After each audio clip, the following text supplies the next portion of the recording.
પાટણની સાંતલપુર પોલીસે મોટી માત્રામાં ભારતીય બનાવટનો વિદેશી દારૂ ઝડપ્યો।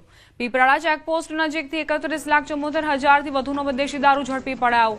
પોલીસે વિદેશી દારૂ સહિત ગાડી, મોબાઈલ મળી કુલ 41,84,000થી વધુનો મુદ્દામાલ જપ્ત કર્યો છે।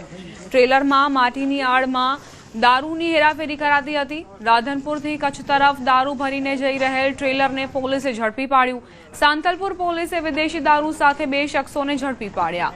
પોલીસે 8 લોકો સામે ગુનો દાખલ કર્યો છે। 31 ડિસેમ્બર પહેલા રાજ્યમાં બુટલેગરો બેફામ બન્યા છે। જ્યાં જુઓ ત્યાં દારૂની હેરાફેરીના દ્રશ્યો સામે આવી રહ્યા છે।